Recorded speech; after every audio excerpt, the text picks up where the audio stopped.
It's that time. You're officially in the Alert Zone. Welcome to the Alert Zone TV. I'm the Wizard Uncle James. I would love for you guys and girls to become active citizens. Y'all already know how to do that. Shout out to everybody because it's a worldwide movement. Got my cup. Shout out to the Huicholes. This is a hand-beaded cup that they make in Mexico. The indigenous, they hand do all the designs on here with these beads. Got my grape juice tonight, my grapefruit juice. So let's get into it. This will be part 2 of the gun collection series, my pros and cons. So I already did part 1. You'll see me 1, 2, 3. So at the end of the series, basically that'll be how we tally up how many firearms I have. So let's just get into it. So today, on this particular video, safe control environment, YouTube, all that YouTube stuff. Got the Smith & Wesson SD9VE, chambered in 9, clear. Got the FMJs in there, Winchester 115 grain. And this gun is the first gun I ever bought in Iowa. When I first moved up here, I didn't have nothing up here with me. I was here for a while, and then I went ahead on and got what I needed up here.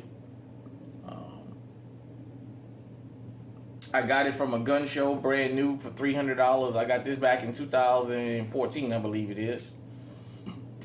And the only reason I hadn't bought nothing is in Louisiana, you didn't need a permit to buy a firearm, but you did up here in Iowa at the time. So I needed me something to carry, so I walked in the gun show in Des Moines, and I happened to see this. I saw Smith & Wesson. I saw $300. I saw 16 rounds of 9mm with a spare mag, and I grabbed it. And after I grabbed this particular firearm, I started learning more about it. So this is kind of, to my research, like a Glock 19 clone. It's my understanding that Glock sued Smith & Wesson for this particular firearm and for like a patent infringement. And in return, instead of Glock getting a lump sum, every time Smith & Wesson sell one of these, they have to give Glock $9 or something like that. So it's kind of like a residual. That's what my research has brought up. Some people are going to argue and say that's not true. That's what I see and know to be true. If I'm wrong, you can correct me in the comment section. Just be respectful about it. But it does not give you Glock knuckle. That Glock knuckle that everybody talk about, you don't get that with this firearm. I've had to probably put 1,500 rounds through this thing, and I've never had a jam. It is very dependable. It's simple. It's a simple setup, but it's a dependable setup. And having 16 rounds of 9mm plus 1 is really good. The takedown is easy. I mean, it's a simple piece of firearm.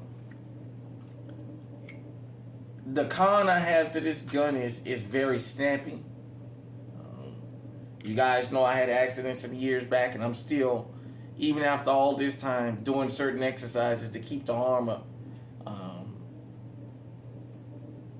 Living in extreme cold like I do up here in Iowa is imperative that I. But this particular firearm, I threw a North Star light on here. It has the. There we go. The light. And it has the strobe on it to. Usually I don't have no problem with it coming on. I like the gun, as I said. I don't carry it as much because of the snappiness, but it's very, very dependable. Sometime I do decide I'm going to Des Moines or whatever, and I'll just grab it and put it on the seat with me. And it'll be on the passenger seat. Sometimes I do carry it. With this light here, I don't carry it as much as before I had the light on there, because at one time this was all I had up here in Iowa, and it was sufficient. It still is sufficient. For $300 though, you can't beat it. Like I said, I don't.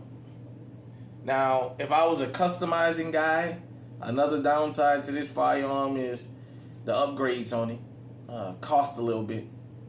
If I wanted to make it optic ready, I have to get it milled off, and it's not a lot of upgrades for this thing, but nevertheless, I do have a 32 round stick for it that runs. I've never had an issue with that stick. With that being said, the Smith & Wesson SD9VE, the price that went up. They're $100 more now, the next generation. Like I said, I got it for $300 brand new out of the door, so I got lucky back in 2014, and it's been dependable. My only complaint is when you go to fire this thing, it is very snappy. You have to go to fire this. If you're going to take multiple firearms to the range, let this be one of your first firearms that you shoot, so you don't get limp wrist. Because once you get limp wrist, this thing, man, it just gets, sometimes just gets annoying. So, that's all I got to say about this. So, if you own this, the 9 or the 40, what have you, hit me in the comment section. Let me know what you think about this.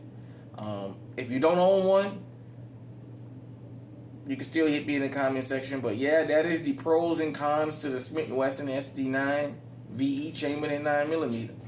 Till next time, stay safe, stay armed, stay on high alert.